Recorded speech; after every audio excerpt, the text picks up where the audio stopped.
Banyak hamba Tuhan hari ini banyak sekali ngomong membicarakan tentang vaksin dan gerakan zaman baru dan chip tentunya.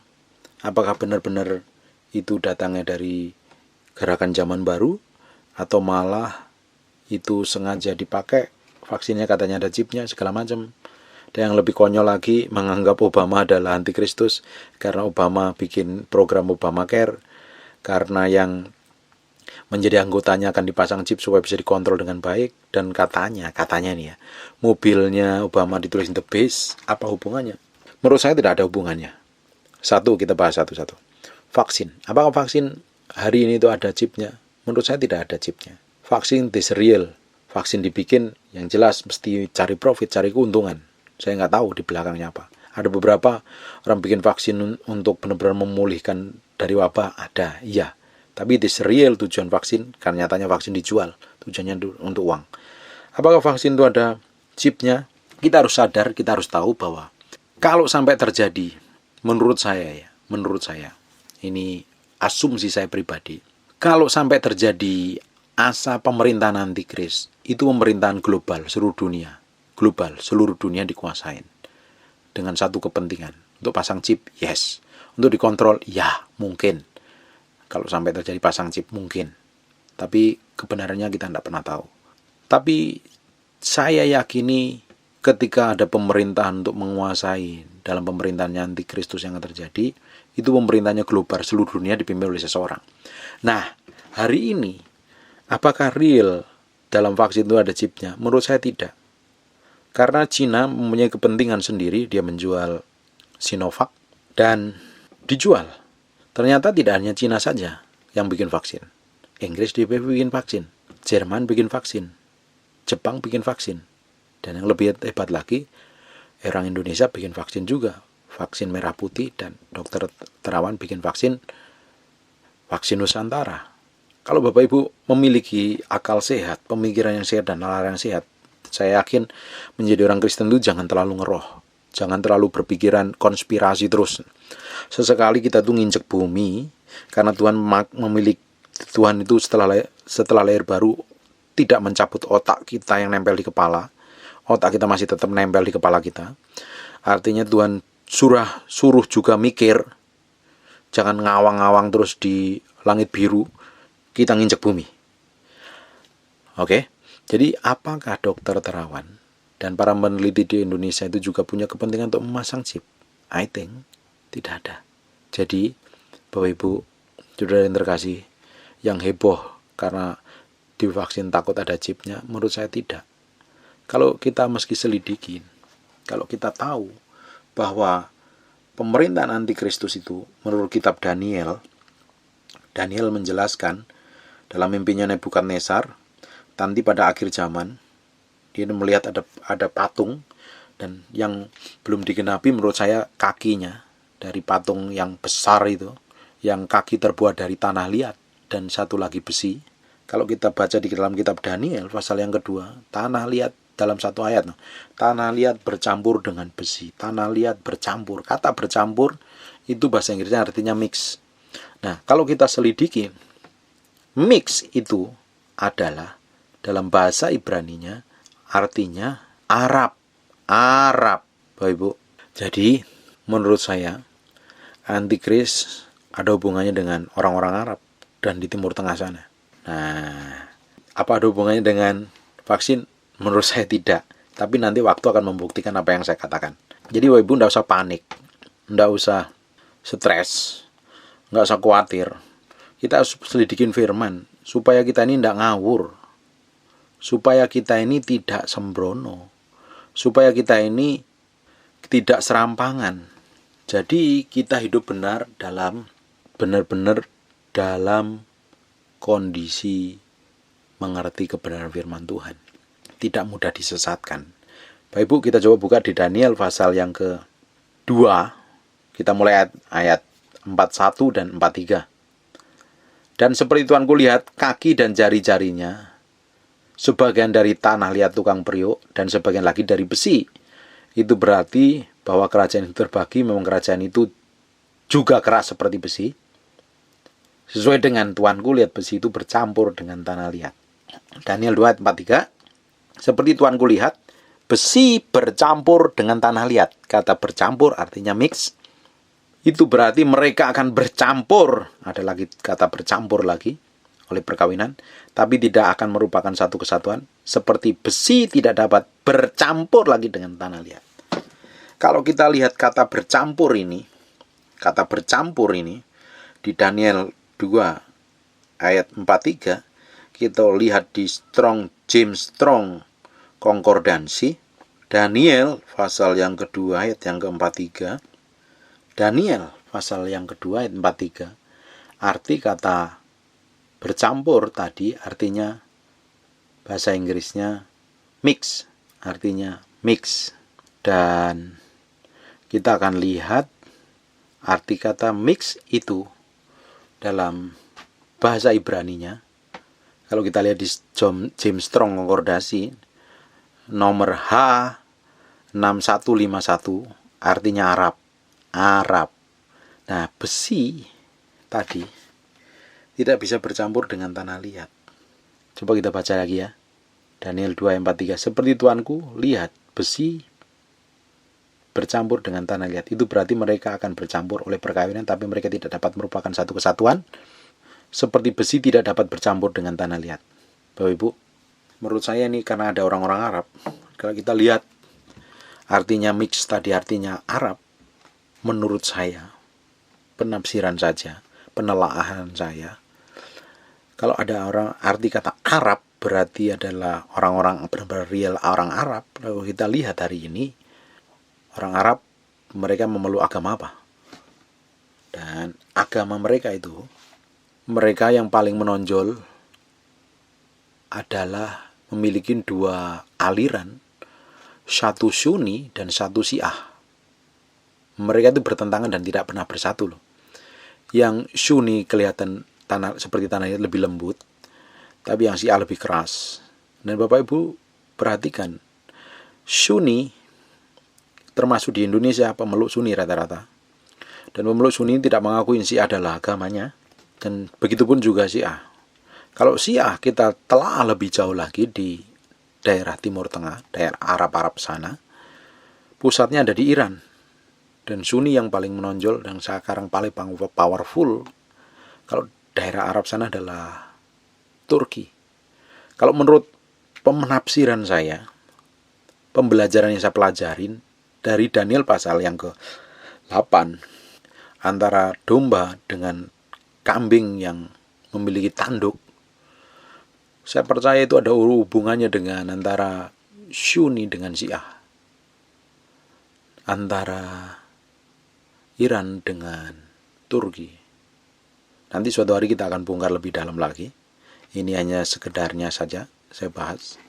Kalau kita lihat lagi lebih dalam lagi di kitab Wahyu, apa benar-benar chip yang akan dipasang dengan bilangan menurut di Wahyu pasal yang ke-13 ayat 18. Yang penting di sini ialah hikmat. Perhatikan baik-baik. Yang penting di sini ialah hikmat. Berarti kita suruh benar-benar berhikmat, menyelidikinya, memakai hikmat, pengertian kita yang dari dalam Tuhan, pengetahuan kita. Kalau mau memiliki hikmat artinya ada pengetahuan di dalamnya. Yang penting di sini adalah hikmat, kita harus memakai itu, pakai otak kita. Barang siapa bijaksana, baiklah ia menghitung. Disuruh ngitung nih, kalau bijaksana kita disuruh menghitung bilangan binatang itu. Karena bilangan itu adalah bilangan seorang manusia. Dan bilangannya ialah 666. Apakah ini chip yang dipasang 60? Menurut saya tidak. Coba saja kita selidikin. Kalau ada satu Alkitab yang diagung-agungkan dengan jumlah pasal 666, berarti kita juga harus menghitung apa benar-benar ini kita berhikmat, benar-benar ini angka binatang. Dan real itu adalah angka manusia yang diagung-agungkan di seluruh jagat raya hari ini. Bagi orang yang antikristus, bagi orang yang tidak mengakui Yesus adalah Tuhan. Kalau kita lihat hari ini yang paling ngotot tidak mengakui dan menyangkal ketuhanan Yesus itu siapa? Kita mesti tahu itu. Dan mereka memiliki kitab suci yang jumlahnya 666. Apakah kebetulan? I don't know. Karena kalau ngomong tentang masa yang akan datang, ngomong tentang antikristus, ngomong tentang hal-hal yang ke depan, akhir zaman yang ke depan, tidak ada orang yang tahu. Kalau orang itu menafsirkan tentang eksaktologi yang tepat itu seperti apa, itu tidak ada yang tepat, yang jelas. Karena hal yang terjadi itu di masa yang akan datang dan belum terjadi. Tidak ada seorang pun di muka bumi ini tahu tentang masa depan. Bahkan sejam kemudian yang akan datang terjadi apa, hari besok terjadi apa, seminggu yang akan datang terjadi apa, tidak ada orang yang ngerti. Jadi tidak ada hamba Tuhan yang boleh mengklaim penafsirannya paling tepat dan paling oke. Nah, menurut saya, kalau kita pelajarin tadi dari Daniel, bahwa kata mix antara kaki, satu besi, satu tanah liat, saya percaya itu Sunni dan Syiah. Kalau kita baca terus ya di Daniel pasal 2 itu akan hancur. Nanti batu yang tanpa perbuatan tangan manusia itu dihancurkan oleh batu. Saya rasa itu Tuhan Yesus sendiri yang akan menghancurkan. Kerajaan Allah yang menghancurkan, batu akan semakin besar memenuhi muka bumi ini. Dan Bapak Ibu, kalau kita pelajarin, orang-orang Arab ini kalau menjajah, itu sampai pingin merubah jamnya, merubah nama-nama jam, nama-nama hari, nama-nama tahun, budaya dan bahasanya itu pingin dirubah semuanya. Benar-benar menguasai, ditaklukkan sungguh-sungguh. Apakah selama ini kita dijajah Belanda 360 tahun, apakah 365 atau 360 tahun? Dijajah Belanda, apakah Belanda menerapkan budaya, agama, bahasanya di Indonesia? Tidak. Ketika bangsa Israel dijajah oleh Roma, apakah Roma menerapkan? Tidak. Tidak.